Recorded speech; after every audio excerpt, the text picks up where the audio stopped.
What is happening, everybody? Welcome into a brand new episode of Phightin Words. Anthony SanFilippo's here. I'm Bob Wankel, and the Phillies can't lose right now, Anthony. Well, we got 7 in a row dating back to the start of the Pirate series now, and obviously we will slap a big disclaimer at the top of this conversation.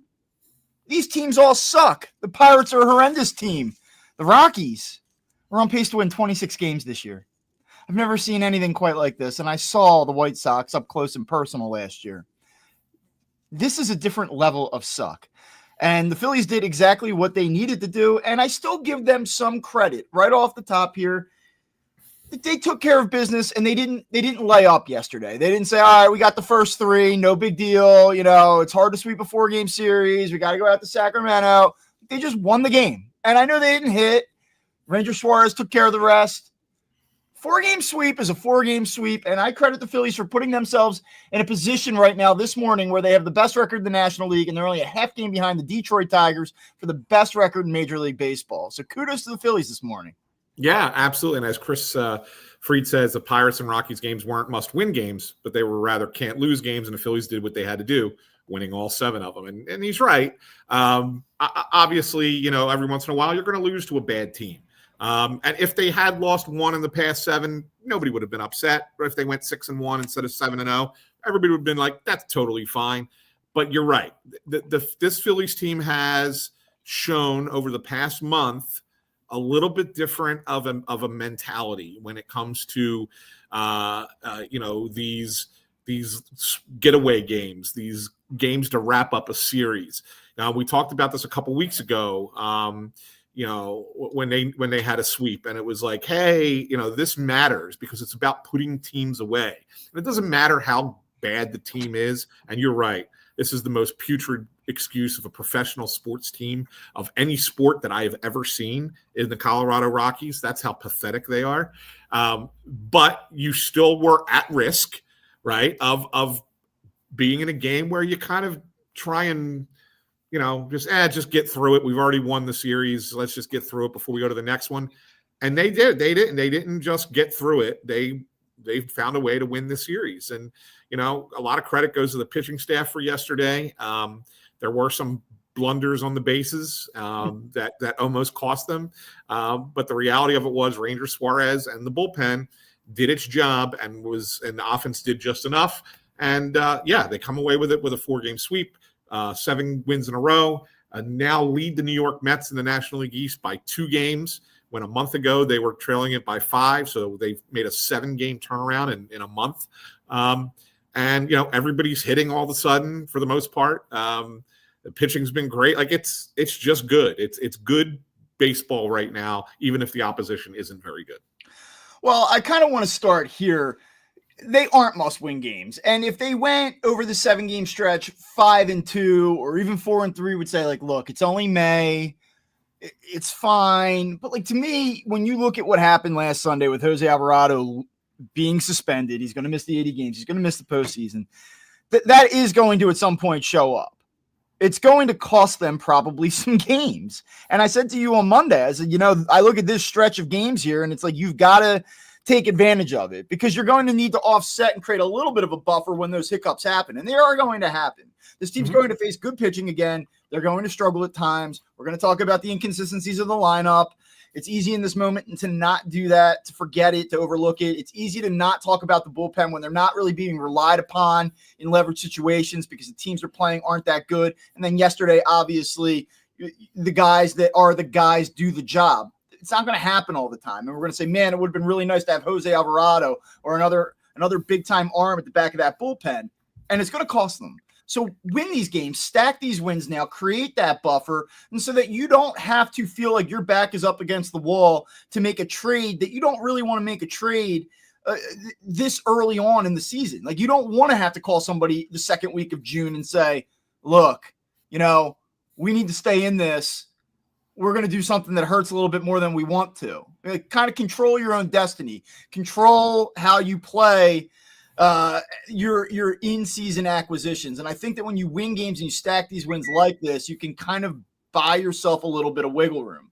Now, I want to go right to what we are seeing here. I feel like the story this week is the offense. And oh, look, this offense is actually it's pretty good. Let me give you some numbers here, and I want to talk about a ton of things this episode, but I want to start here because it's a little bit different than what I've heard others talk about. So I'm going to throw some numbers at you here, and I want you to just kind of tell me what you think. So as we talk right now, the Phillies have a 263 team batting average. It's third in baseball. They have a 338 on base percentage, which is third in baseball. They are fifth in OPS at 749. The slugging is a little bit further down, 411. It's ninth in baseball. Still good, still above average, top 10. Their K rate, strikeout rate, is seventh best in all of baseball. So they're not overly vulnerable to the strikeout so far this season. And they also have a 9.7% walk rate, which is top 5 in baseball. Furthermore, they lead baseball in singles. So one of the things that we always hear when the cranky 52-year-old guy calls up at WIP and says, I know, Pirates and Rockies, who gives a shit? This team lives and dies by the home run. I know the Phillies. That's what they are. I have some numbers here that say the Phillies don't live and die by the home run. In fact, if anything, I'd like them to hit a few more home runs. They're 16th in baseball right now with 53 homers, basically one per game. They're 13th in doubles. I'd like to see a little bit more thump out of this team, if I'm being perfectly honest with you. But this, to me, is a little bit different than the team that we saw last year in that the numbers just do not suggest this is a boom or bust team anymore. Yes. And the one thing I think that kind of encourages me, and again, it's May. I can't sit here and say that it's going to encourage me for the next 4 months. But the one thing that I think has kind of encouraged me with this team is those a couple of those numbers that you pointed out, in the sense that they aren't chasing balls. They're not striking out as much as they used to strike out. They're getting on base better than they have in the past. And they're finding ways to put up runs. And actually, if you look at it, I think it's, since the last 6 weeks, I think it is, or 5.5 weeks, they're averaging 5.3 runs per game, which is like fourth best in baseball over that time. And they're doing it without hitting the home run. I mean, obviously Schwarber still is, right? But aside from that, they're finding ways to do it. And that kind of consistency over a long period of time. Normally the Phillies are a team that gets hot for a couple weeks, goes cold for a couple weeks, and they're very sporadic. On the whole, this has been consistent. And I think that the consistency of it is the thing that encourages me that they won't fall into the trap of, oh, here they go, bats go cold against good teams in October. It doesn't mean that it won't happen. It certainly can, and certainly we've seen it in the past. But if they take the approach that they've been taking at the plate, which is, hunting more pitches in the zone and controlling the strike zone much better than they have in the past, then I think you might see a little bit different offense from the Phillies in the postseason. It doesn't necessarily translate to winning things, but I do think that there is an encouraging sign that is formulating here that can translate down the line if they can maintain its consistency. And one of the numbers that I did not mention as I was sort of applauding their overall performance is chase rate. And their chase rate is actually creeping up a little bit. I know when we looked at it the first 2 weeks of the season, it was like, wow, they've really made a concerted effort to lock in here and tighten the zone. They actually have the 10th highest chase rate right now. So it's starting to creep up a little bit, but that being said, I don't think it's problematic in that they're not making a lot of outs because of it. The strikeout rate still is what it is. The walk rate is still exceptionally high, well above league average.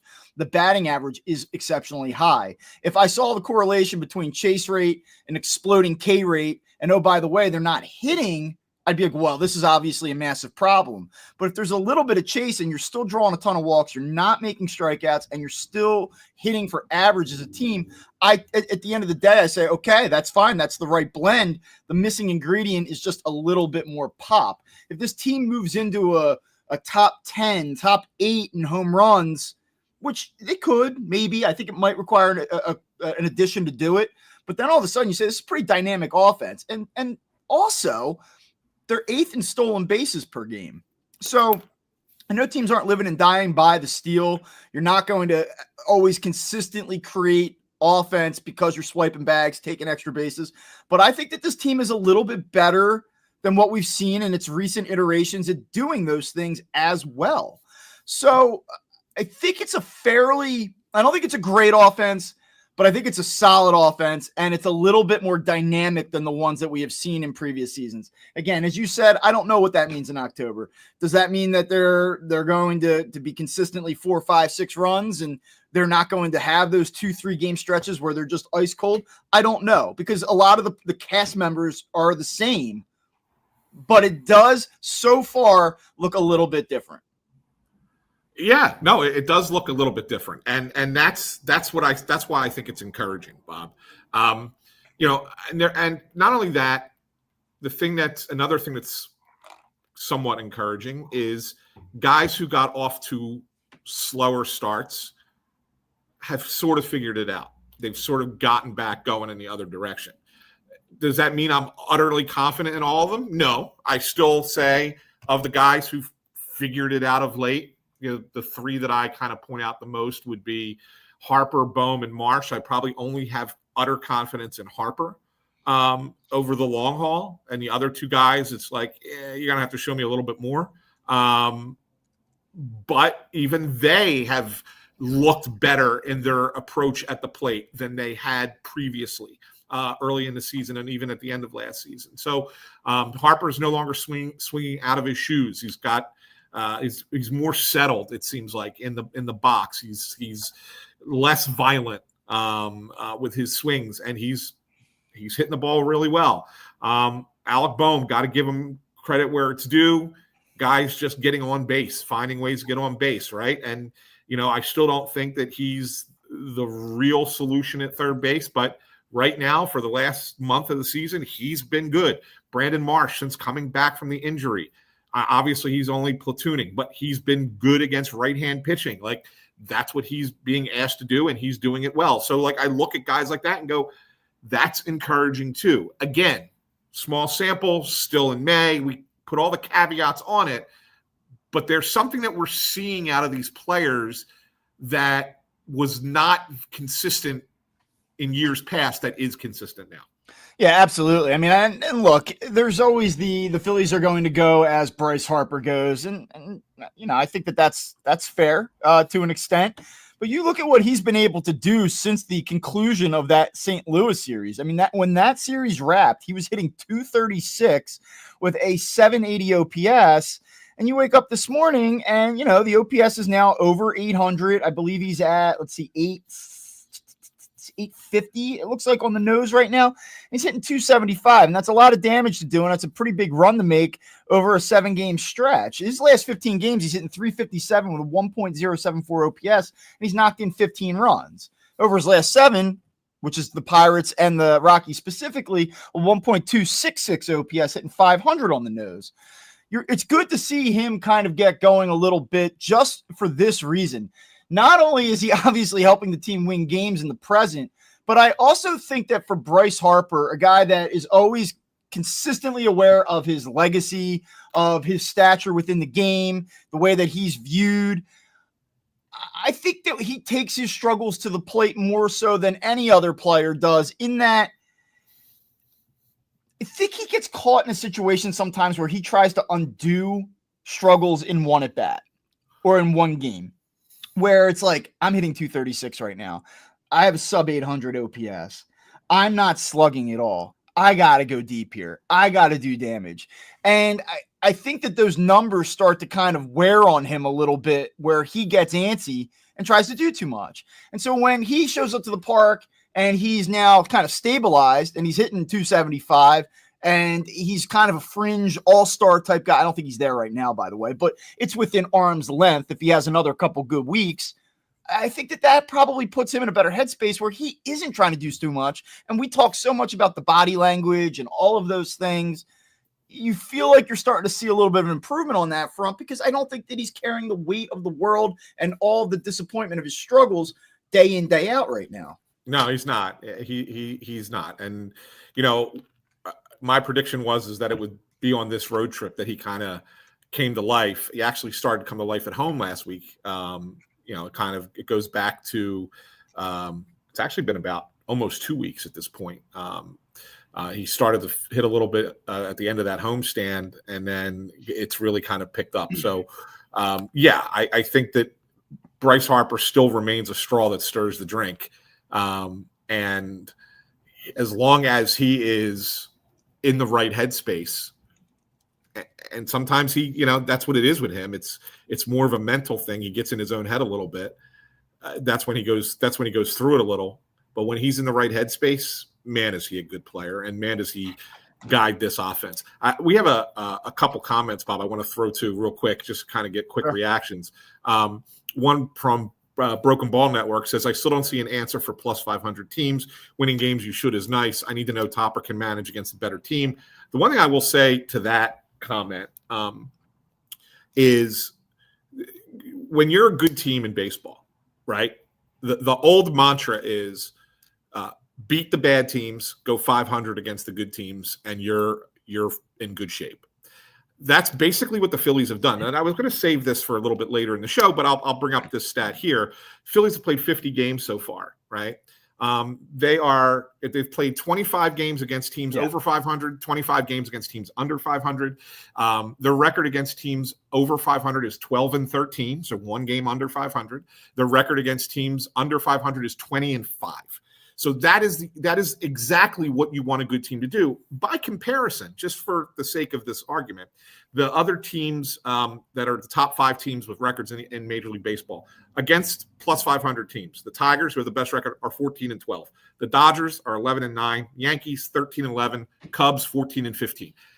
You're going to be right around 500 against good teams if you're a good team. The Phillies are one of those teams, and they're going to have a record similar to everybody else against teams that are good. And if you're beating up on the bad teams, that's what makes you a good team. So that's just to kind of give you an example. Don't just look at the Phillies, look around the league and see what it is. It's all the same. You did. I don't know if you want to. You did my work for me there. I had all those numbers. I was locked and loaded and ready to go. Look, I mean, you're right on. I mean, you don't win 100 games in baseball by just beating good teams. It's just not how it works. I mean, at the end of the day, the Phillies are on pace to win 100 games. Like, what do you want? I don't know. And especially when you look at it relative to the rest of these teams that everybody seems to be so in love with. The Cubs, big bad Cubs, the Dodgers. Like, it's the same stuff. It's the same thing everywhere you go. And so Derek asked this question, and I'll let you answer because you always have a better fan perspective, I think, than I do.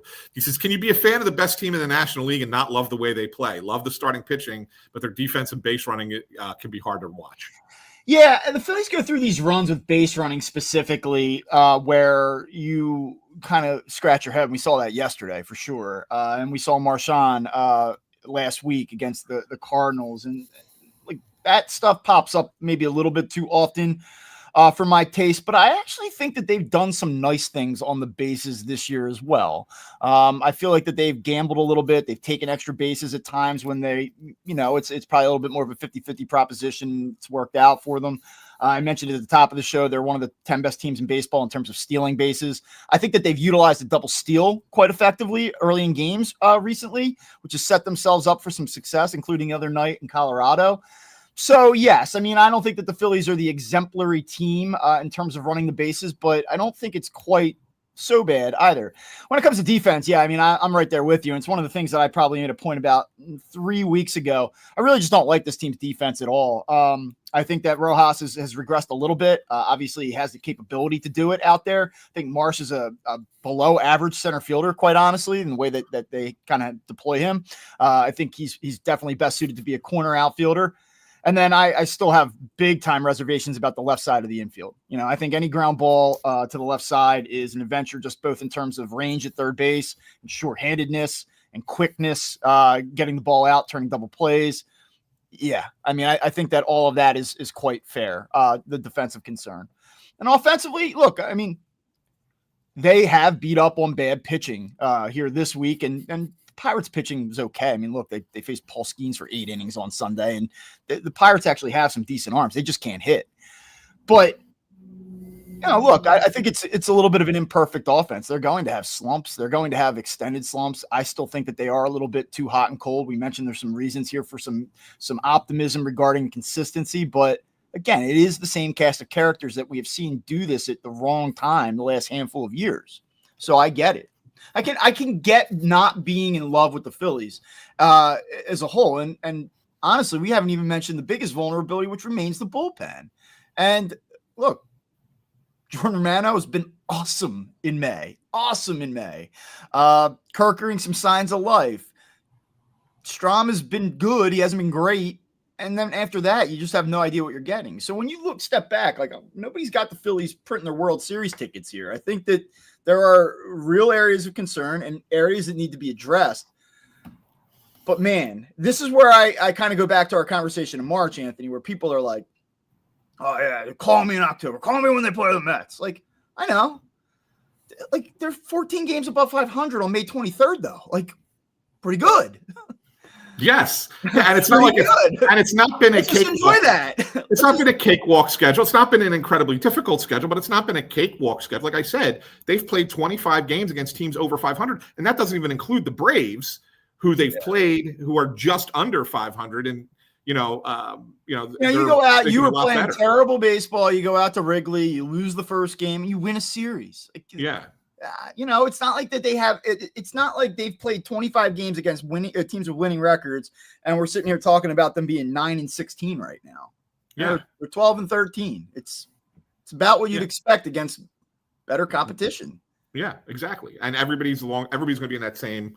It's going to be in that same ballpark. Ryan, this is funny, Bob. Ryan Barnhart says, I'd like to know if Bob's reaction when T-Mac talks semi-glowingly about Turner's defense, because in my head, I see Bob almost having a stroke. I just don't know if I'm a miserable person. I don't know if I'm just taking my past observations and I'm refusing to see the light in the current moment when it comes to Trey Turner. I would say that overall, it probably is better than it was. That is very subjective, but it's still not good. And I don't know if the Phillies, like, I don't know if they want to peddle that concept, like, and they want the broadcasts to kind of like give Trey some leash. Like, I don't know what it is. I heard Scott Fransky on the radio 3 weeks ago talking to Joe Giglio and Ike Reese, and he was like, Trey works hard. His defense has been better. And I'm like, I don't see it. I just don't see it. And by the way, Trey Turner's playing great from an offensive standpoint right now. Guy's on pace for 194 hits. He's hitting over 300. I think he's got a legitimate case to be a National League All-Star right now, but he is not an above average shortstop. And if we're applauding league average, then like, what are we doing? Why are we applauding that? Why are we highlighting that?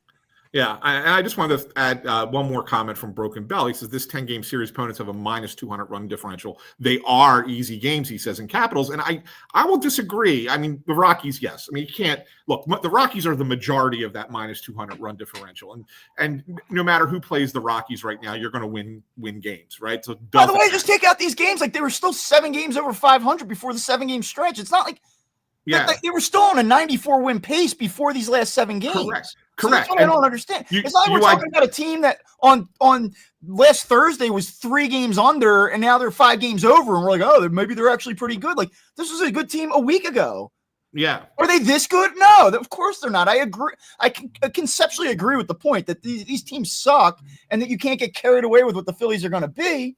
But I would say, like, good job that you're taking advantage of it, because as you said, like, this is how you get to 95+ wins. Well, and 2 things I want to add. I want to come off of that. One being that you already mentioned Pittsburgh's got great pitching, or not great pitching, but has good pitching, and so the Phillies still won that series. They could have tripped up once and didn't, and they still swept them. And the team that they're about to play, Oakland, while maybe Oakland doesn't have great pitching, Oakland's got a really good lineup. And they hit the ball well, and it's going to be it's going to be on the pitching. It's going to be interesting. I think this will be the first time the bullpen will get tested a little bit, because Oakland does have a good lineup, to see how they respond to that. So these teams, maybe they're not playoff caliber teams or World Series caliber teams, of course, but they're not. 2 of the 3 teams are not they have a little bit of something that could trip you up, and the Phillies have yet to trip up. And I guess the second thing that I would say is you cannot go through a season and game to game watching a team play and just say, well, this doesn't matter. It doesn't make a difference. They played a bad team. And then lose to somebody and go, see, this is what I've been talking about all the time. This is why they're not going to win. Like, you can't lose a game to the Cardinals and say they're going to lose because they can't beat the Cardinals, and the Cardinals are just a mediocre team. Like, you can't do that. So you got to go one way or the other. And if you want to be on the side where you're going to be uber negative all the time, more power to you. Go ahead, and you're going to be miserable. But you gotta put everything into perspective. And again, look at every other team. They're going through the same thing the Phillies are. Every other good team in baseball has the same problem. Like, look at we're going to talk about it later in the show, like the Juan Soto situation with the Mets, and the Yankees hate Anthony Volpe all of a sudden when he was a godsend for them, 2 years ago, right? Like, I mean, every city, every good team, the Dodgers, they have no starting pitching right now. Like, everybody's complaining in LA about they don't have the starting pitch. Like, every good team is going to have things that the fans are going to complain about. That's baseball. Yeah, I'm with you on that. Real quick on Trey Turner, I just want to finish the thought here. Yeah. Always want to be fair. Trey Turner right now, 19 qualified shortstops in baseball that have played enough innings to be on this list. He's fifth in fielding percentage. So that is improvement. I actually don't know where he was last year. I know it was not top 5, though. So kudos to him for that. But again, if you look at defensive runs saved, of those 19, he's 18th with minus 16 defensive runs saved. 17th is O'Neal Cruz, and he's at -9. So it's like the gap from 17 to Trey Turner is substantial. And then you go into the StatCast metrics because you go, all right, defensive run save is not the end-all be-all, flawed statistic. Cool. Then let's go over and look at fielding runs above average from StatCast. And I have it right here. He is, overall, of the 19, he's 12th, -1. His range, he's at 14th, -2. Like, it's not, he's a below average shortstop. It's okay. They're going to have to move him out of there. Maybe they get another year out of him. Maybe they get another 2 years out of him. But at some point in this deal, they're going to have to get him out of there. Yeah. No, and I think he's probably playing the position as best as he can possibly play it in this moment, which is what's scary. We're not talking about Trey Turner right now defensively after 3 terrible games. I mean, he's been okay out there. I just don't think that you're not looking at a good defensive shortstop. I think it's passable in the moment, and I also think it's certainly passable given what he's done offensively. But and you know what? I bet that none of those measurements have nothing to do with making a tag at second base. Yes, that's exactly where I was going. Yeah. If these advanced metrics really evolve and they do tag runs above average, you'd have to go to the second page to find his name. Yeah, exactly. Because that's something that's really been his bugaboo this season. So, where did you want to go next, Bob? That's it for me. Let's talk Monday. I think I guess where I want to go next is really just looking again now at. Well, actually, you know what? Let's wait on the pitching. Let's go to second base.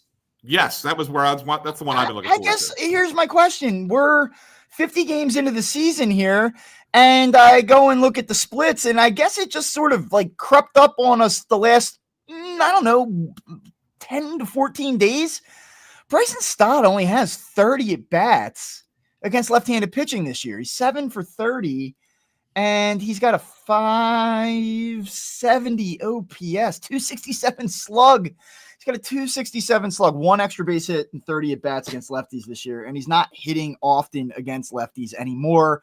Have we arrived at a full platoon at second base now between Edmundo Sosa and Bryson Stott? Well, we have, and the question is, are we okay with it? Really, that's the question I want to ask. Are we okay with this? My reaction is this way. So Sosa has been very good against left-handers this year. I mean, really, really good. His OPS is over 1,000. I think it might be 1,100 or close to it. He's really killed lefties this year. And so I'm good with Edmundo Sosa playing against lefties. Yeah. And I just don't know if I'm good with not playing Bryson Stott every day. Like I think ultimately Bryson Stott needs to be an everyday player at second Do the base. Phillies need him to be an everyday player, or does Bryson Stott need to be an everyday player? Like, that's my question.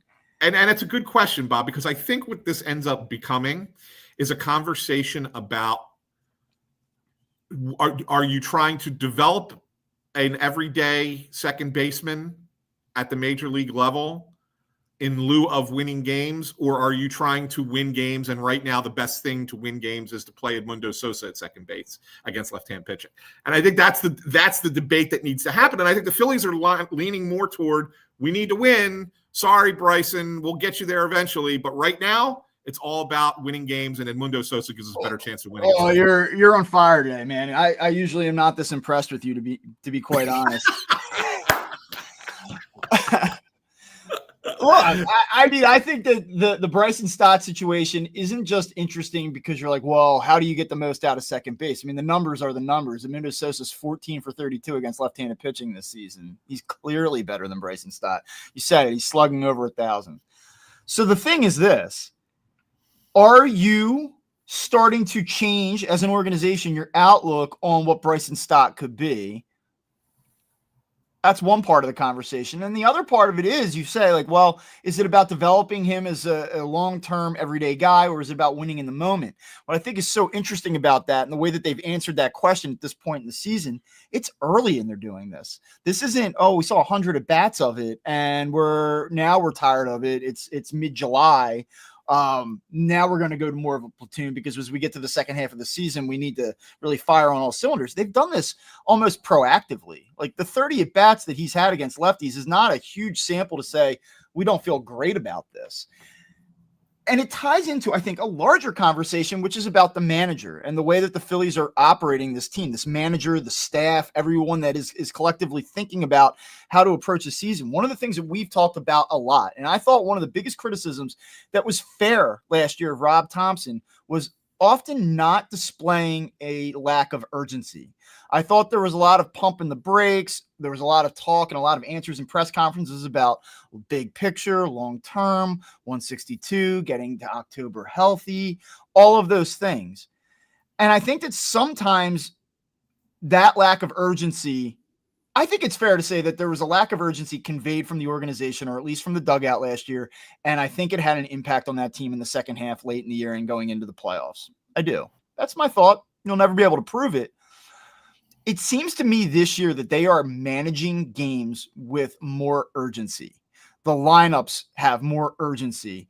The in-game decisions have more urgency. I feel like that this is a team that is aware of how last year went and part of the reason it went the way it did, and they are now correcting that.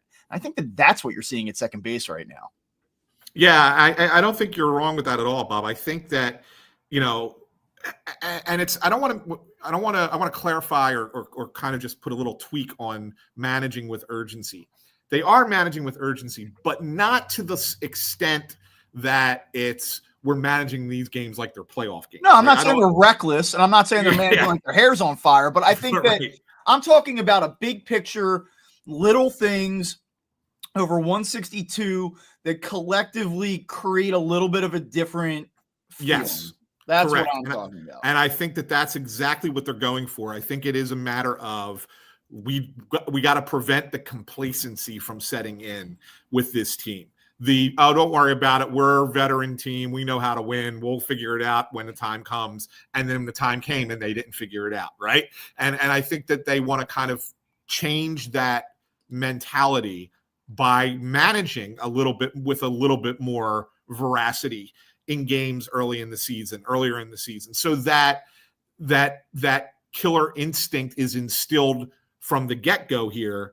And if you maintain it all year, then you have that killer instinct when the games truly, truly matter. And I think that that's exactly what they're doing. Just a couple comments from our people on this subject. Jerry Martin with 2 comments says emphatically not okay with platooning at second base. He says platooning at second base, left field, and center field I'm okay with platooning at one position, but not three. So that's an interesting thing that we can kind of talk about. And then SJK chimes in and says, can we give Sosa another chance in left field? I blame that drop in front of him on Rojas. And then Stott can stay at second base daily. I think that they're reluctant to put Sosa back in the outfield. I mean, it tells you something where he had that one opportunity and then not again. And Kyle Schwarber's had more chances to play left field than Edmundo Sosa has at this point in the season. That they'd rather have Schwarber running around out there than Sosa, that they really don't think Sosa can play in the outfield at this point. Okay. Next part of this conversation.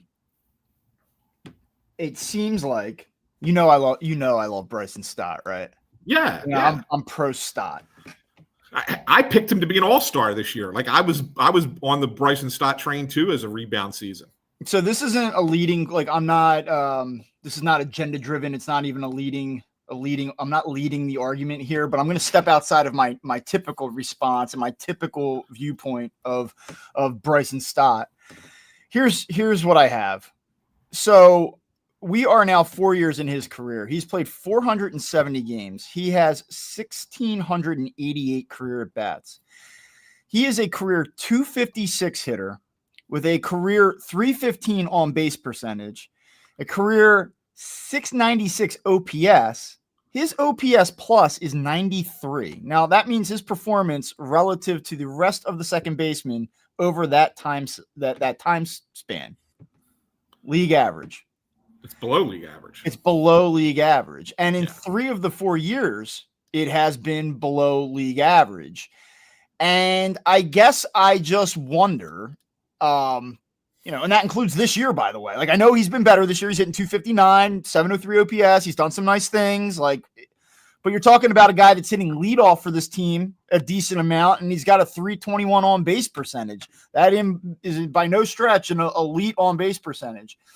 I guess why I'm bringing all of this up is because it's like we, myself included, are like Bryson Stott's the guy. He's obviously the second baseman of this team's future.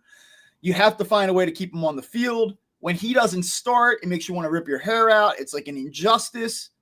But the numbers don't really suggest any of that. The numbers suggest that he's an okay second baseman who, if the Phillies found a better option at second base, like they could replace him. And I would even go this way. I wasn't going to enter the conversation like this, but I was going to try to set it up like this. Hey, Anthony, we would agree that this offense probably needs some improvement somewhere, right? Well, center field, we could have that conversation for the 18th time on this show this season. Left field, they could certainly use more than what Max Kepler's given them so far. Certainly could use a platoon piece out there with him. That's maybe not Weston Wilson. Not that I dislike him, but I don't think that's enough in left field. I've given you my spiel on Bohm. How I just don't get how a guy, I know he's been good lately. It's still a lot of singles. It's not difference making, in my opinion. It seems like based on the performance though at second base, sometimes I don't know what it is. It's like he gets a hall pass. It's me included. Yeah. And he hasn't been bad this year. That's the thing. I'm not saying he's been bad, but he has not been so good that Bryson Stott needs to play every day. Does he? So everybody screamed for 3 years that, they needed to move Kyle Schwarber out of leadoff spot, right, and put somebody else there. And they started doing it now, and you got Bryce Stott doing it against righties and Turner doing it against lefties, and everybody's like, see, that's what we're talking about, see? I want to talk to you about Bryson Stott as a leadoff hitter. As a leadoff hitter this year for the Phillies, 137 plate appearances, right? He's led off 29 times this year. Hitting 254, which is right in line with what he normally hits. Okay, fine. On base percentage is 301. Is that good enough for a leadoff hitter in your mind, Bob? No, clear. No. Okay, and his OPS 682. Yeah. Is that good enough for a leadoff hitter? No. His BABIP 290. I don't know. I don't think that that's exactly what you want out of a leadoff hitter. If we're being honest, it's supposedly he's supposed to be the guy that's getting on base and stealing bases and being there for guys like Harper and Schwarber to knock him in. He's not getting on base at a good enough clip. If it wasn't for Trey Turner hitting the way he's hitting right now, people would be hating this lineup at the top of the order right now. But Turner has kind of masked Stott's mediocrity. Let's put it that way.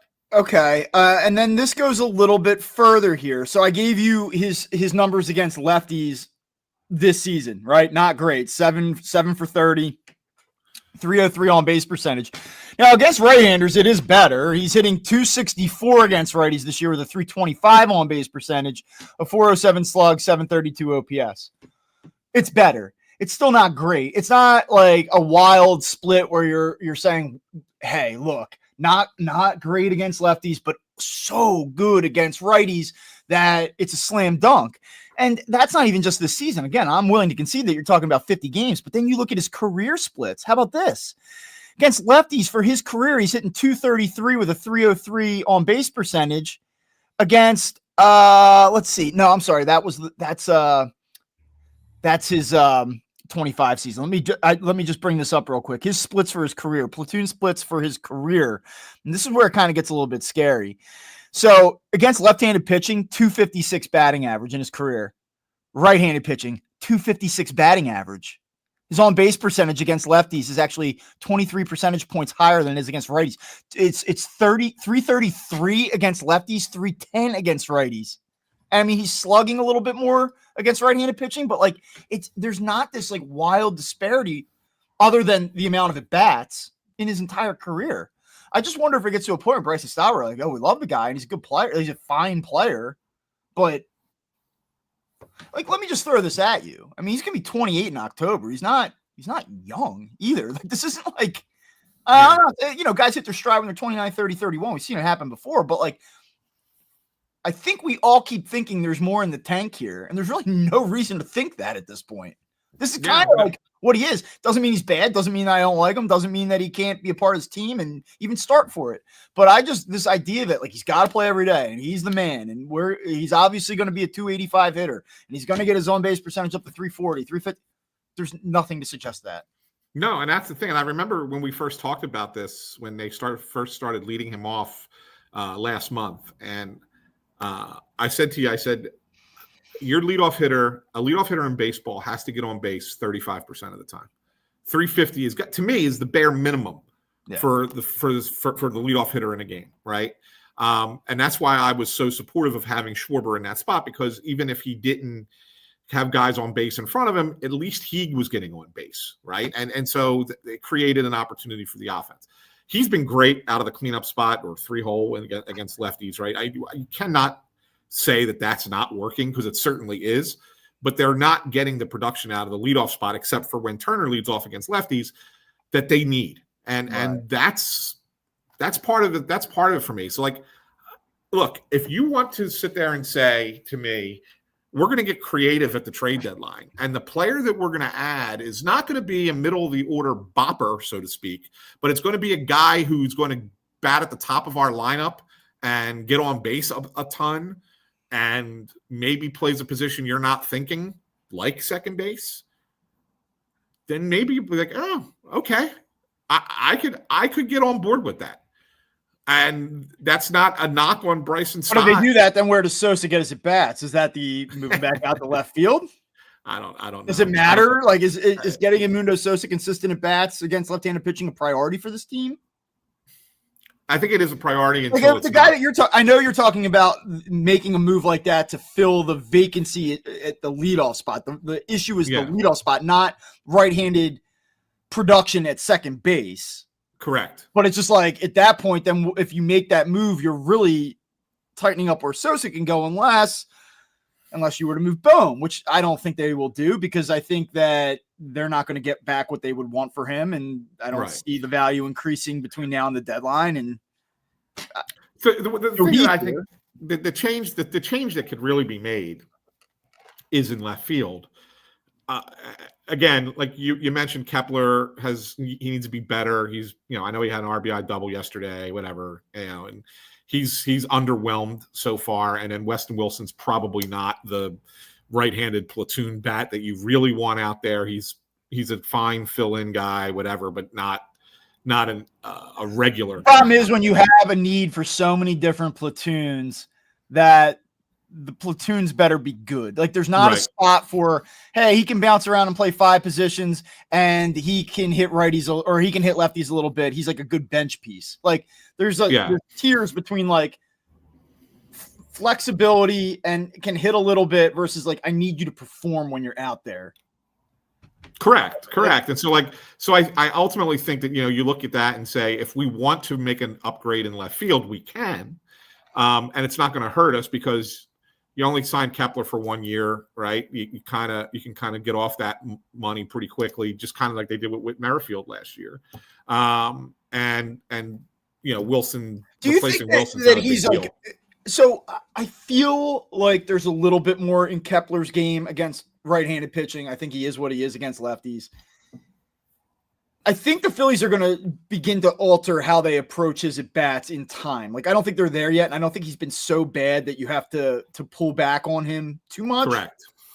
But I do think when you get to mid-July, if we're still kind of having this conversation where we go like, oh, he's really not doing anything against anyone, I don't know that they go full Merrifield and cut him, but I do think that maybe it becomes like hey, you're a lefty bat off the bench. And it obviously that would have to coincide with a move of consequence to have somebody run around left field every day. But yeah, I agree. And it probably would have to be a move of consequence with another person on the lineup. And that would probably be at the expense of Brandon Marsh, right? I mean, if you're going to go out and get an everyday left fielder and keep Max Kepler, you got to get rid of somebody in the outfield. Well, it's good for Brandon Marsh that he's sort of gotten off the mat here, especially in the month of May. He's actually swung the bat pretty well, and good for the Phillies, because if you get into this conversation where like, hey, we want to make a move. Oh, we don't want to trade Crawford. We don't want to trade Miller. We don't want to trade Abel. We don't want to trade Suarez. We don't want to trade Bohm. We don't want to trade, like, at some point, someone's got to go. And Brandon Marsh hitting 080, it would be hard to include him in any conversation. So if you get like usable Brandon Marsh that can hit righties and can go play corner outfield for a team that might be a year or two away, like then I think that he might become an interesting trade piece for someone. Yeah. You can't be an interesting trade piece when you go hitless for a month, though. Correct. And back to Kepler, I mean, it's so funny when you look at what he's doing against righties. It's it's pretty much on par with his career. Like if you look at his career numbers and you look, I mean, his career numbers is a 237 batting average, 317 on base, 428 slug, 745 OPS. This year against righties, he's hitting 230, so slightly below, 317 right on the number. Slugging is down from 428 to 389. His OPS obviously then would be down from 745 to 706. But I mean, that's really what he is. He's pretty much giving you, minus a little bit of power, the same thing gave the Twins for 11 years. I think that the Phillies are a little bit, I think that he sort of symbolizes, or he's emblematic of like the Phillies just a little short on power from where they want to be. I would imagine that they expected a little bit more power from him, maybe a little bit more power from a couple different places. And that's why they're not sitting top 7, top 8 in home runs right now. They're more middle of the pack. Yeah. Look, we'll see how it goes. We'll see how it materializes, but it's an interesting conversation. I think we both agree that this is a fine offense. It's not without flaws, but it is an imperfect offense. And I find it to be extraordinarily compelling as the trade deadline approaches. If they are going to stand pat and say, we think that this is enough, or if they say, let's be real, we're a little bit short in a couple different areas here. There's not one obvious solution. There's not one player running around out there for one spot. So things could sort of reveal themselves to the Phillies over the next 2 months where it's like, look, this is not what anybody expected, but this is the opportunity. We're going to do something interesting here. That's all. Yeah. No, I think you're right. Tim Kelly and I had this discussion. We do a little quick little thing called Stoplight over on Pattison once or twice a week. He does it twice a week. I sometimes join him. And on the last one that we did, we had a conversation about how many all-stars do the Phillies have right now? Then they had 8 last year. They're not going to have 8 again this year. But how many do they have? Well, Zach Wheeler. Yep. Jesus Luzardo, I think, is Yep. right now a slam dunk. Those two. After that, I don't. Schwarber's in. Yep. But again, I actually, we were talking about Schwarber as it was relative to the MVP race in the NL, and like he's not. He's just not. I mean, he would have to hit 60 home runs and have 1,000 OPS and knock in 140. Like he's not going to be MVP. But is he an all-star right now? Yeah, sure, he absolutely is. He's not going to be MVP, but is he not at least in the conversation? If you'd say who are the 5 guys right now that you would put in the conversation in the National League for MVP? I don't know. I don't know. I guess I'd have to look at the full list. I'd have to go through all the numbers and it's an interesting conversation. I mean, look, he's had a great year. I think the Phillies would be wholly mediocre without him from an offensive standpoint. Obviously, he's been an impact player. I think they should re-sign him. I have all the nicest things in the world to say about Kyle Schwarber. I don't know if he's top 5 in the MVP in the National League. Well, so right now, the top in National League offensive WAR. Okay. Ohtani is in first, 2.6. Perdomo. Yeah, the Diamondbacks having a great year. Second, 2.5. Then it's Kyle Tucker at 2.4. And then it's a 3-way tie for 4th between Corbin Carroll, Fernando Tatis Jr., and Kyle Schwarber at 2.2. Right. Let's look at it this way. Right now, just head up, okay? Yeah. Would you vote for Shohei Ohtani over Kyle Schwarber for MVP? Probably. Okay. Would you? I'm doing this by the live odds on DraftKings right now. Yeah. In order. Now, the second best odds, Fernando Tatis Jr. No, I don't think so. I mean, to me, they're similar. I mean, Tatis obviously gives you a little bit more because he can play defense, right, in right field. I guess that's the thing. But when you look at his numbers, I mean, yeah, he's hitting 290, but his OPS is 891. It's good, but it's not blow you away. What about Corbin Carroll? No, again, same thing. Like it's been good, but Schwarber to me has been more valuable to the Phillies than Carroll has been to the Diamondbacks because of the season that Perdomo's having there. So this gets more into the conversation of valuable relative to the team as opposed to best player. And then we have what is the MVP word really? Like, I get it. I mean, look, I'm with you. I understand. I mean, the thing that's impressed me about Corbin Carroll, he's got 6 triples. Yeah. The guy I love, and I'm not telling you he should win MVP, but he's got better odds than Kyle Schwarber right now, is Pete Crow Armstrong. And I also love that he should have been a Met. So yeah, Pete Crow Armstrong's having a really good year, and he's just behind Schwarber on that WAR list. He's awesome, and he's fun, and he's fun to watch. Kyle. So then, just to expedite the conversation here, Kyle Tucker, I probably have ahead of Schwarber. Pete Alonso, no. Freddie start to the season. Freddie Freeman hitting 368. It's awesome, but no. Juan Soto. No, we're gonna get to that in a minute. I mean, obviously, some of this is like, hey, there's 100 games left too. Like and it's also It's also who are people willing to bet on? Yeah, Francisco Lindor. Yeah, the New York guys are always going to end up. Jackson Merrill is the final guy. Yeah, final guy over Schwarber, and then it's Schwarber, De La Cruz, Harper, Riley, Suzuki, Betts, Machado, etc. Yeah, I don't know, man. I would say that based on that list, Kyle's probably, for me, top 6, 7, if not 5.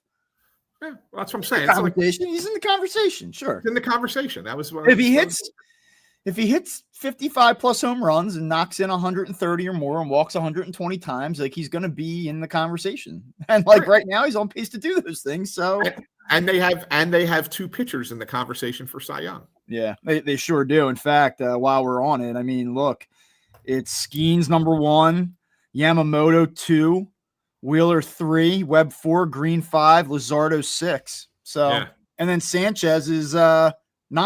They have 3 guys in the top 9 right now in Cy Young odds. Yeah. By the way, SJK says Schwarber versus Ohtani for the DH Silver Slugger. That's a good one. That's a good one. Yeah. It's a good question.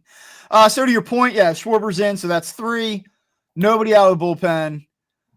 Sanchez has been really good this year, but they're not going to get 3 starters in, and he hasn't been that good. Yeah, I think Sanchez could be one of those guys who, if a starter decides goes not to down go, or doesn't you get stick, Adam. and then I agree with that. I agree. Yeah.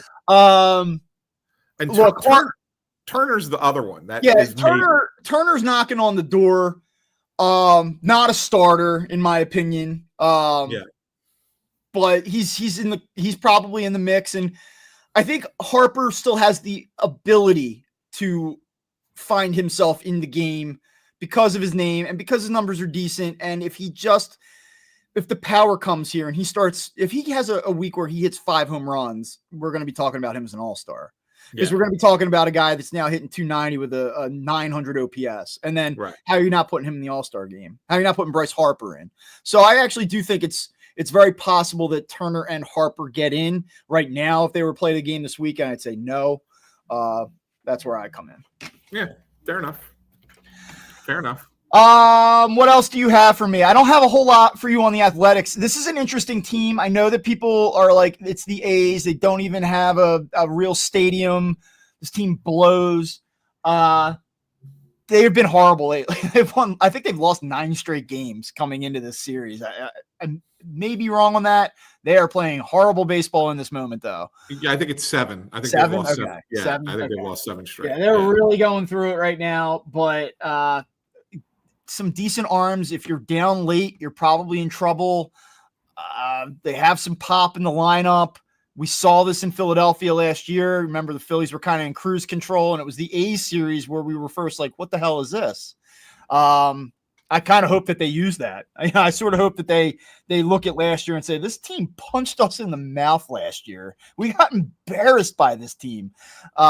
Let's be ready to go get them this weekend while they're down a little bit. So yeah, I mean, and the A's haven't announced their starters yet, which is an interesting thing for me. No, but they won't get Sears and they won't get Severino.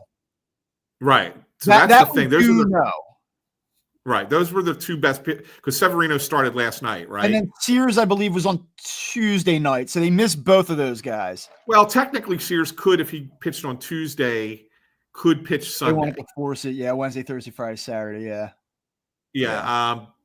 Did he pitch on Tuesday or did he pitch on Wednesday? That's the thing I'm trying to check. No, he pitched Wednesday. He pitched Wednesday. Yeah, you will miss Severino and Sears then. Yep. Yeah, so you'll miss their 2 best pitchers. You get Jeffrey Springs, who's pretty good. I would think that I believe it's his turn tonight, Springs. Yeah. So I mean, we'll see him. He's been good at 3.91 ERA. He's been all right. Yeah, he's pretty good. And then we'll see. Now, they did say apparently Thompson told some guys out in Colorado that they're going to see 2 lefties in Oakland. So you're probably going to see Edmundo Sosa's 2 of the 3 games out there. So you have Springs.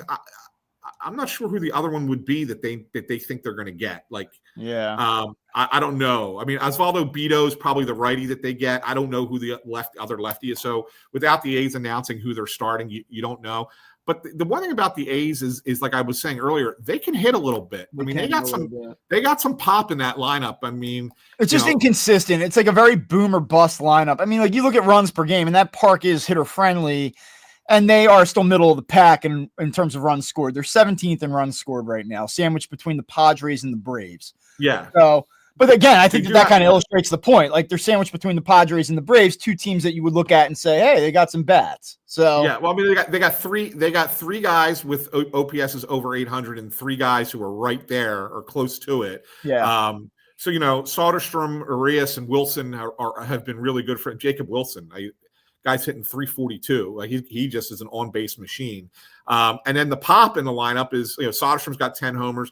Brent Rooker, who everybody remembers from last year, everybody wanted the Phillies to trade for him. Obviously, the A's didn't. He's got 11 home runs for them. And Shea Langeliers, their catcher, doesn't have a great batting average of 248, but he does hit 9. He has hit 9 home runs as a catcher. It's pretty good. So it's going to get tricky. Like their lineup is a little bit tricky. So you just got to be careful with them. And then you mentioned that, in their bullpen, obviously Mason Miller is their closer. We all know about Mason Miller. Your boy Sterner, who you I jinxed. You jinxed a couple weeks ago when you talked about him, but he's still. I mean, he had that one bad game, but he's still been really good for them. And guys like Tyler Ferguson's been okay, and Grant Holman's been okay for them. So they do have some good arms in the bullpen too. So it's. I don't think this is an easy series, as one of our listeners had said earlier. I think this is a little bit tougher than maybe you think, and so. We'll see. We'll see what happens. All right, I got two more quick thoughts for you here, and I do want to clarify. Yes, the A's have lost 9 in a row. They have lost 9 in a row. Yeah, they were 22-20, and now they are 22-29. They're 1-9 in their last 10. Okay. And I will say, like, in terms of run differential, which I am a big fan of, -74. It's not the best. They are. What's crazy is like they are 14-12 on the road. They're only 8-17 in that park in Sacramento. Like, so now that I've looked at all this, and you got Zach Wheeler going tonight, you better win the series. I still think. I agree with your point. By the way, I do agree with your point. They have some interesting bats. They have some pop in the lineup. They have a couple flash players. You have Miller. Some of the starters that they'll see aren't terrible. Like, this is a team that if you don't play good baseball, you will lose a series. But I think the team, and they should get out of this. Yeah, I think they'll win 2 out of 3. I think the Phillies will win 2 out of 3 in this series. That's my prediction. Coming off of my prediction of a 4-game sweep, by the way. Yeah, you're back. You're back on track. Right. Now the Phillies, meanwhile, come in with a 7-game winning streak and are 32-18. And the reason why I mentioned this again is because I'm looking at the standings and I see your squad, the Atlanta Braves, have Ronald Acuna Jr. coming back tonight. So that should obviously provide a spark for an Atlanta team that just can't seem to quite get it going yet. Interesting 6 games here for the Braves because, they obviously got off to a terrible start and the Phillies went down to Atlanta and there was some talk like if the Phillies go down here and they sweep the Braves, they can kind of bury them. And everyone's like, that's ridiculous. It's only April. And it is ridiculous. And the Phillies did not bury the Braves. In fact, that series is probably the only reason the Braves are even still in conversation right now in terms of how they relate to the Phillies. I'm just going to say this. You better have a good series against San Diego, and you better have a good series against the Phillies next week because you're like treading towards uh-oh territory. If the Phillies stay hot for the next 6 games, Braves are going to find themselves down double digits in the division going into June. And I'm not saying that's insurmountable, but with that starting rotation the Phillies have, I don't know if the Braves are making up 10 games. Spencer Strider, Ronald Acuna or not. Yeah, so you're right. But I don't necessarily. Like if we were doing a Braves podcast, I'd be looking at these next 6 games saying it's go time, guys. Like now's the time. Yeah, I think it's not a surprise that Acuna's back this weekend to kind of get him his few games in before he comes to Philly to play the Phillies. For sure. I mean, but this is now important for them where they're sitting. I mean, they're 7.5 back. And they are, 7 back in the loss column. I mean, they are not out of it. They could be in first place by June 15th. It's still within their reach. I'm not saying that if they go 1-5 over the next 6 that it's over, but they are going to start making it mighty tough on themselves as it relates to the division. So just something to kind of put on the radar there. All right, you have anything else before we get out of here? Oh, I have one more thing. I'm sorry, I have one more thing. Go ahead. Jordan Romano, 6.87 ERA. Jeff Hoffman, 6.04. Oh, boy. Here he comes. It's coming. He's coming. He's been really good. I mean, Romano has been a guy who's impressed me over the last few weeks. It's not even that he's just been, effective in doing his job. It's that there's just no traffic. Like I'll be honest. So yesterday I watched the game and then in the 7th inning, I got in my car. I met my family out for dinner. We took the kids out to dinner last night in the 9th. And so I got out of the car as Romano was making his first pitch. Then I went over to I was meeting my kids there. So I got the kids out of the car and walked into the restaurant. This took about 4 minutes. And when we got in the restaurant, the game was over. Yeah. It's not just that he's been effective. It's that it's been quick and easy and anxiety free. Yes. Yeah, that slider there's just something different about that slider now that was not there early in the season when he was throwing spinners over the plate. Yeah. It's got a lot of back foot movement and it's got guys off balance. It's looking really good. Shades of Lidge. I've heard a few people say that. I'm a little skeptical yet. I mean, it's only been a month, right? I'll go. Look, he's been awesome. He's been great, and Yeah. I'd rather a guy have one bad month in April and be fantastic there on out. It would be a great story. I just let's not talk Romano Lidge until your ERA is 5, maybe. You get into the 4s, then we can start talking about it. Has a guy ever made the All-Star team after having a 16 ERA in the first month of the season? I doubt that's happening, but crazier things. The question I pose to you is this: before I let you get to one last thing, I mean, what happens first? Does Brandon Marsh pass Johan Rojas in OPS, or does Romano pass Hoffman in ERA? What happens first? Because both are going to happen. Both are going to happen. Romano passes Hoffman. Okay. All right. I think that happens first. I got three real quick hitters for you before I get to the one last thing. Okay. But these are Phillies related quick hitters. Rob tells the beat writers out in Colorado that Taijuan Walker will make one more start and then he's going to the bullpen, and he's staying there in the bullpen. If they need a start after that, it's going to be a call up from AAA. They want to see if he can be a high leverage reliever. Bob, can Taijuan Walker be a high leverage reliever? Look, this is the time of year to find out, right? Before you get to the deadline, you have a month and a half here. Pretty much, can he be a guy that can pitch in 7th, 8th, 9th inning? Come on. This is probably in the history, other than beating the Braves in the playoffs or winning a division, post division. This has been such a positive show. Why'd you ask me this?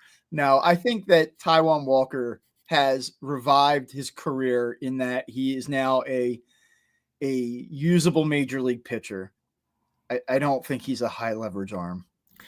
They're going to try. That's good. Let them try. They have time. That's what beating the shit out of the Rockies affords you the ability to do. Experiment a little bit. Yeah, and they're certainly going to do that. I don't think so though. Just on a similar path, a similar wavelength. Story kind of came out that the Phillies, and it's happened before the Alvarado thing came down, but the story came out this week between our episodes that the Phillies had reached out to David Robertson. Any interest there? Third time's a charm. I mean, yeah, sure. You are in a spot now because of what has happened that you have to throw some things against the wall and see what sticks. Sure. As long as it's not for $5 million. Curious. Is he holding out for the competitor that's willing to also pay him, or is he just willing to come back and play for a couple million? He might be waiting to get closer to July 31st and see what happens and see who the teams are. I think my interest is tied to the financials in that regard. Sure. Yeah. As always. And this last thing, this isn't, I just wanted to see if you saw what happened because I thought it was hysterical. But yesterday during BP, Johan Rojas decides to go up into I guess it was just before BP, decides to go up into the stands, right? And take a phone call. And goes to go back onto the field, and the security guards won't let him on the field. They should have just left him. Should have just left him there. But Zach Wheeler saved the day. Came over and told the security guard that he is a Philly and let him back on the field. I just didn't. Yes. There was a tweet that was quite mean. So Gelb tweets out an all-time moment this morning at Coors. He explains the situation about the security guards wouldn't let Rojas back onto the field.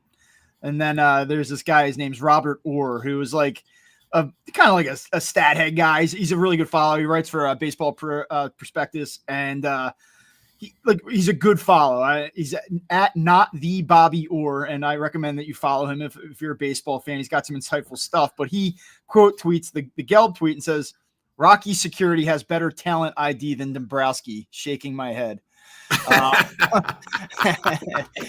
And the Rojas fan club came in and said he's got a .3 WAR. It's better than Castellanos's, and I'm like, oh, okay. So that's great. Yeah. So yes, awesome. I did see it. Yep. Good stuff. All right, now time for one last thing, which actually ends up being multiple last things, but it's kind of bouncing around the league a little bit. the first thing I wanted to kind of get to is, did you see this thing where? And I said we put a little tease out with the beginning of the episode. Former Philly back in the news. Did you see this thing where Darren Ruff is suing the Cincinnati Reds for ending his career? I saw the story yesterday. I did not see the play in question. Yeah, so it was back in 23. He's playing first base for the Brewers, chasing a pop-up down the first base right field line, and collides with the tarp, on the side of the, as it's just sitting there on the side against the railing. And apparently on the edge of the tarp roller that holds the tarp, they didn't have any padding. And so he goes knee first into this metal roller, and it completely destroyed his knee to the point that he can no longer play baseball anymore. And he's now suing the Reds for negligence on not having that protected. He's 38 years old now. I didn't realize he's that old. He's 38 years old. So when this happened, he was 36. How much more of a career? Look, I'm not trying to say Darren Ruff shouldn't get what, that the Reds were not negligent. They certainly probably were in this case. But the money that he's looking for is because of saying that he couldn't continue his career as a player. How much longer was Darren Ruff going to play baseball at 36? Right? Like, I'm trying to look at it from the legal perspective. Okay, I get it. Maybe you get something out of it, but holy smokes. I mean, what do you think, Bob? I mean, that's a lot of money to be asking for. Best of luck to Darren Ruff. That's what I think. I mean, I'm not gonna sit here and crap on him in this particular situation, but I would say that his goals seem rather ambitious. And certainly rather ambitious to what the overall career earnings upside would have been. Yeah. Fair? Yes. Okay. Yes. I was like, Slaughter Gentler Bob Wankel here on a Friday. Yeah. Second one in this Around the Horn, as we talk about a former Philly. Have you paid attention to the Cody Clemens phenomenon with the Minnesota Twins? Yes. Only in that I see people complaining about how they let him go almost daily. He's been very good for them. What's he up to right now? 280, 957 OPS, 3 homers. So he's got as many home runs as the Phillies' current third baseman. He's trailing the second baseman by 1. He's tied with the Phillies' shortstop. He's got more than their center fielders. He's got more than, what's Kepler at right now? Has he got 4? Yeah. Okay, so Cody Clemens would be like third on the Phillies in home runs right now with 50. Yeah, you gave those stats, but those stats include those 7 plate appearances he had with the Phillies. Just with the Twins, he's 318, 388, 682 slugging, 1.070 OPS. He's 14 for 50. The Phillies make a mistake. Could Cody Clemens have gone and stood in the outfield the way that Max Kepler has so far this season and given them more? Maybe. Phillies kept saying he's a great hitter. They got to find a way to get him in there. Find a way to get him in there. Yeah, they had no interest in playing him this year. I mean, they didn't even try when he was here. Yeah, I know. It's interesting. It's interesting. All right, now the big one. The big one that we have to talk about is the whole Juan Soto remorse story that kind of came out, that he really just would prefer to play with the Yankees, but he ended up signing with the Mets because his family told him to do so. And now he's kind of moody in the Mets clubhouse. He didn't run out that ball, and it gets, the manager says they have to talk about it. And he's just not performing like Juan Soto. I mean, you look at his numbers; he's way under what he usually is. After Monday's Memorial Day, Bob, and usually in baseball, that's when you're not allowed to say it's early anymore, right? You're not allowed to do that after Memorial Day. Where are we at with Juan Soto, and does he finish this contract with the Mets, or does he force his way out of there eventually? All right, I got to be quick with this one, but I think it's pretty interesting. If you look at his season so far, he has not been god-awful, but he has certainly been underwhelming, and he is projected on pace right now for only 29 doubles, no triples, 26 homers, 68 runs batted in, which is not all his fault, walk 126 times. He's having an okay year. Obviously, that is not what the Mets paid for, and that's not what anybody expected. What I think is really interesting in particular about this situation is that there's a lot of buzz around Juan Soto about his overall enjoyment of the game right now. He doesn't seem to be having fun. He doesn't seem to be playing with a lot of energy. He doesn't do the things that he typically does. People talk about the Soto shuffle. Where's the swagger at? And what I think is interesting about that is that everybody's talking about it and he's not giving people anything. He's not coming out and saying like, this is all nonsense. I love it here. I love being on the Mets. I'm going to hit. Players have the ability to control these narratives to some degree. And when there's this like groundswell about like, he isn't happy and like, what happened to this guy? And this is a disaster. And where's the energy? And like, he's allowing that to happen, not just with his play on the field, but he's just not pushing back against those narratives at all. And I understand at some point you're like, I'm richer than God. I'm Juan Soto. I'm going to be a Hall of Famer. I don't need to answer to this stuff. And I can respect that to a degree. But man, there's a lot of investment, a lot of time in this marriage. And I would think that you would want to have a little bit more of a positive message at its onset. It's strange to me. At best, it's strange to me. I agree. And I think that there's life to this thing. And we're going to see over time that maybe he's not happy with the Mets and maybe he doesn't fulfill this entire contract with the Metropolitans and kind of forces himself elsewhere, but we will see. Well, that will wrap it for this latest episode of Phightin Words. Don't forget, you can subscribe to us on Apple Podcasts, Spotify, Amazon Music, Pandora, wherever you get your podcast. But we prefer that you do it right here on YouTube. If you're watching us, thank you very much. Click that thumbs up, ring the bell. You will get an alert every time we go live on this show. You don't ever want to miss a show. If you're listening in the podcast feed, you can do it. You can subscribe on YouTube. Go to youtube.com/@Phightin Words. For Bob Wankel, I'm Anthony SanFilippo. Enjoy your Memorial Day weekend. I'm not sure, Bob, if we're going to come back on Memorial Day Monday or if we push it to Tuesday. We'll talk about that after the fact. But we'll let everybody know. We'll put it out on social media, let you know if we're going to have a show on Monday or Tuesday. But have a wonderful weekend, everybody. Stay safe, and we will talk to you next week.